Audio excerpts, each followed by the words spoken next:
Labour కోడ్లను రద్దు చేయాలి, లేబర్ కోడ్లను రద్దు చేయాలి, లేబర్ కోడ్లను రద్దు చేయాలి, నూతనంగా తెచ్చిన లేబర్ కోడ్లను వ్యతిరేకించండి. ప్రజా వ్యతిరేక బడ్జెట్ను వ్యతిరేకించండి. ప్రజా వ్యతిరేక బడ్జెట్ను వ్యతిరేకించండి. ప్రజా వ్యతిరేక కేంద్ర ప్రభుత్వ బడ్జెట్ను వ్యతిరేకించండి. ప్రజా వ్యతిరేక కేంద్ర ప్రభుత్వ బడ్జెట్ను వ్యతిరేకించండి. కేంద్ర ప్రభుత్వ బడ్జెట్ను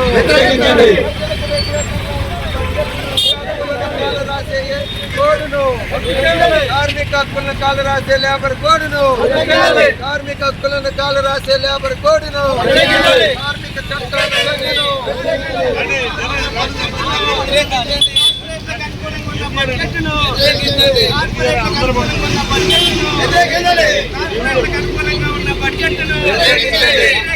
కేంద్ర ప్రభుత్వ కార్పొరేట్ల అనుకూలం ఉన్న బడ్జెట్ను వ్యతిరేకించండి. కార్మిక చట్టాల సవరణను వ్యతిరేకించండి.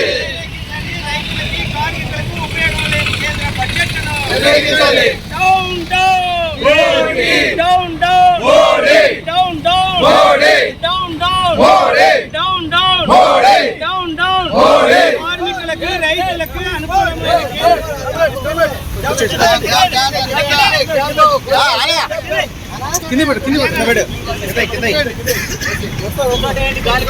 నాయకులు ఫేస్ పెట్టండి. కార్మిక నాయకులంతా చూడండి.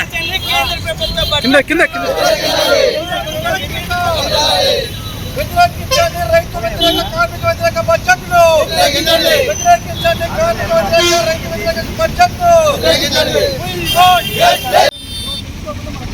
అందరికీ నమస్కారం.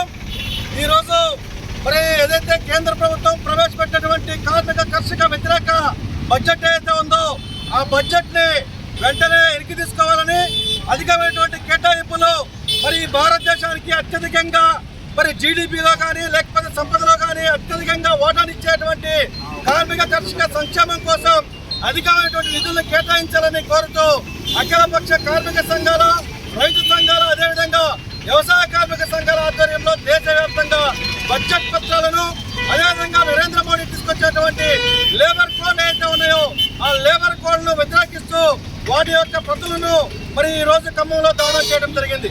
ఈ కార్యక్రమానికి వివిధ కార్మిక సంఘాల నాయకులు, అదేవిధంగా రైతు సంఘాల నాయకులు, అదేవిధంగా వ్యవసాయ కార్మిక సంఘాల నాయకులు కూడా హాజరు కావడం జరిగింది. కేంద్ర ప్రభుత్వం ప్రజలపై భారాలు మోపే బడ్జెట్ని తీసుకొచ్చింది. కార్పొరేట్కి అందల వేసేటువంటి బడ్జెట్గా మేము అభివర్ణిస్తూ ఉన్నాం. ఈరోజు మనం చూస్తే ఎడ్యుకేషన్ దగ్గర నుంచి మొదలుపెట్టి అట్లాగే ఇవాళ కనీస ఆహార పథకం దగ్గర నుంచి మొదలుపెట్టే అనేక పథకాలకి, ముఖ్యంగా ఐసిడిఎస్ కానీ ఇట్లాంటి పథకాలన్నిటికీ అంటే కింద స్థాయి పేద ప్రజలకు ఉపయోగపడేటువంటి, డైరెక్ట్గా ఉపయోగపడేటువంటి పథకాలకి బడ్జెట్లో కోతలు విధించడం అనేది జరిగింది. ముఖ్యంగా పేద ప్రజలకు ఉపయోగపడాల్సినటువంటి వస్తువుల మీద పన్నులు పెంచేటువంటి పద్ధతుల్లో ఇవాళ కేంద్ర ప్రభుత్వ బడ్జెట్ ఉంది. అట్లాగే ఇవాళ కార్పొరేట్లకి రాయితీలు కల్పించేటువంటి పద్ధతుల్లో ఇదొకటి ఉంది. అట్లాగే పన్నుల వెసులుబాటు కూడా కార్పొరేట్లకి ఇవాళ లభించేటువంటి బడ్జెట్గా కూడా ఇది చూస్తూ ఉంది. ఎన్నో సంవత్సరాల నుంచి ఉద్యోగులు చాలా ఊరటగా చూస్తున్నటువంటి పరిస్థితిని మనం చూస్తూ ఉన్నాం. ట్యాక్స్ ఎగ్జంప్షన్ కానివ్వండి, ఉద్యోగులకు ఇచ్చేటువంటి బెనిఫిట్స్ కానివ్వండి, వాటన్నిటిని కూడా ఈ బడ్జెట్లో లేకుండా చేసినటువంటి పరిస్థితి ఉంది. అంటే మొత్తంగా అంబానీలకి, అదానీలకి, రిలయన్స్ కంపెనీలకి ఇది దోచిపెట్టేటువంటి పద్ధతుల్లో ఈ బడ్జెట్ ఉంది తప్ప ఇది వేరే రకంగా లేదు అని చెప్పేసి మనం కోరుతా ఉన్నాం. ఎన్నో సంవత్సరాల నుంచి ఇవాళ అసంఘటిత రంగ కార్మికులకు సమగ్ర చట్టం కావాలని అంటున్నాం. అట్లాగే రైతుల చట్టాలు అమలు చేయాలని చెప్పి కోరుతా ఉన్నాం. వ్యవసాయ కార్మికులకి కనీస వేతనం ఇవ్వాలి అని చెప్పేసి, కార్మికులకు కనీస వేతనాలు ఇవ్వాలని అనేక సంవత్సరాల నుంచి మనం మొత్తుకుంటున్నప్పటికీ కూడా ఈ ప్రభుత్వం పెడచెవిని పెడతా ఉంది. ఇవాళ ఉన్నత వర్గాలకి కట్టబెట్టేటువంటి పద్ధతుల్లోనే ఈ బడ్జెట్ ఉంది తప్ప పేద వర్గాలకి ఏం ఉపయోగం లేదు. అందుకనే ఇవాళ కార్మిక చట్టాలు కూడా ఇంకో పక్కన రద్దు చేస్తున్నారు నరేంద్ర మోడీ గారు. అందుకని కొత్తగా ఎన్నికల కోడ్ తీసుకొచ్చారు. కాబట్టి ఈ ఎన్నికల కోడ్ని, కేంద్ర ప్రభుత్వ బడ్జెట్ని వ్యతిరేకిస్తూ నిరసనగా ఈ కార్యక్రమం చేశాం. ఈ కార్యక్రమంలో పాల్గొన్న మీ అందరికీ ప్రత్యేక ధన్యవాదాలు తెలియజేస్తాం. ప్రియమైన కార్మిక సోదరులారా, కేంద్ర ప్రభుత్వం ప్రవేశపెట్టిన బడ్జెట్ కార్మిక ప్రజా వ్యతిరేక బడ్జెట్గా అభివర్ణిస్తూ ఈరోజు కిట్ ఇండియా స్ఫూర్తితోటి ఆ బడ్జెట్ కాగితాలను తగలబెట్టడం జరిగింది. ఇలా కేంద్రంలో ఉన్న మోడీ ప్రభుత్వం ఇలా మొత్తం కార్పొరేట్లకి అనుకూలమైన బడ్జెట్గానే ఉన్నదే తప్ప ఇది కార్మిక వర్గానికి కష్టజీవులకి ఎటువంటి ఉపయోగం లేదు బడ్జెట్. ఇలా బీమా రంగం మీద కూడా జీఎస్టీ వేసి పీల్చుతున్న పరిస్థితి కూడా ఉన్నది. ఇలా అన్ని రంగాల కార్మిక వర్గానికి ఒక అనుకూలమైన బడ్జెట్ కాదు. ఇది అదానీ అంబానీలకి దోచిపెట్టే బడ్జెటే తప్ప ఇది కష్టజీవుల బడ్జెట్ కాదు. కాబట్టి ఈ బడ్జెట్ని కార్మిక వర్గం, రైతులు, కూలీలు అందరూ కూడా వ్యతిరేకించాలి. ఇప్పటికైనా బీజేపీ ప్రభుత్వం ఏదైతే చెప్పిందో అచ్చేదిని అన్నారో, మంచి రోజులు వస్తాయన్నాడో, మంచి రోజులు కార్మికులకి కష్టజీవులకి రావట్లేదు. ఇలా మంచి రోజులు వచ్చేది అదానికి అంబానీకి మాత్రమే తప్ప ఇలా కష్టజీవులకి రావట్లేదు. ఈ దేశ సంపదలో సృష్టికర్తలైన కష్టజీవులకి ఎటువంటి బడ్జెట్లు ఎటువంటి రాయితీలు లేవు.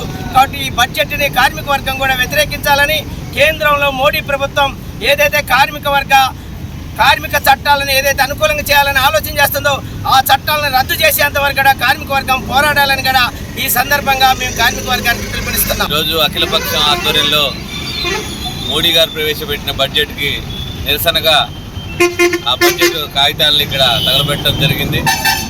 ఈ ఆపదను ముందుగానే గ్రహించి అఖిల పక్షాలన్నీ కూడా మేము ముందుగా వచ్చిన లేబర్ కోడ్లని, రైతు చట్టాలని నిరసిస్తూ గత నుంచే కార్యక్రమాలు చేపట్టడం జరిగింది. కానీ దానికి ఒత్తాసుగా ఈరోజు కార్పొరేట్ సంస్థలకి దోచిపెట్టే విధంగా మోడీ, అదానీ, అంబానీ గారి గురించే పేదవాడి శ్రమను, పేదవాడి కష్టాన్ని దోచుకునే విధంగా ఈరోజు ఈ చట్టాలను తీసుకురావడం, దీనికి అఖిల పక్షాల మద్దతుతో ఈ కార్యక్రమాన్ని చేపట్టడం జరిగింది. ధన్యవాదాలు. కేంద్ర ప్రభుత్వం ఇవాళ తెచ్చిన 48 లక్షల కోట్ల బడ్జెట్లో కార్మికులకి, వ్యవసాయ కార్మికులకి, రైతులకి, ఎవరైతే కష్టజీవులు ఉన్నారో, ఉత్పత్తి చేసే వాళ్ళు ఉన్నారో వాళ్ళకి వాళ్ళ వాటా ప్రకారం బడ్జెట్ కేటాయించకుండా కార్పొరేట్ వాళ్ళకే ఈరోజు బడ్జెట్ కేటాయించడం జరిగింది.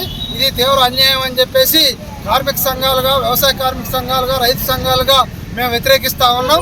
తక్షణమే బడ్జెట్ను సవరించడం ద్వారా వ్యవసాయ కార్మికులకి, రైతులకి, కార్మికులకి ఈ బడ్జెట్ మొత్తాన్ని కూడా ప్రాధాన్యతా క్రమంలో కేటాయించాలని చెప్పేసి ఈరోజు క్విట్ ఇండియా ఉద్యమం ఏదైతే స్ఫూర్తితోటి 1944లో చేశారో ఆ స్ఫూర్తితో మోడీ ప్రభుత్వానికి వ్యతిరేకంగా కార్మికులు, కష్టజీవులంతా కూడా ఈ నిరసన కార్యక్రమంలో పాల్గొనాలని చెప్పేసి కేంద్ర స్థాయిలో ఇచ్చిన కార్మిక సంఘాల పిలుపు మేరకి ఖమ్మంలో కూడా ఆ పిలుపును అందుకొని నిరసన కార్యక్రమం చేయడం జరిగింది.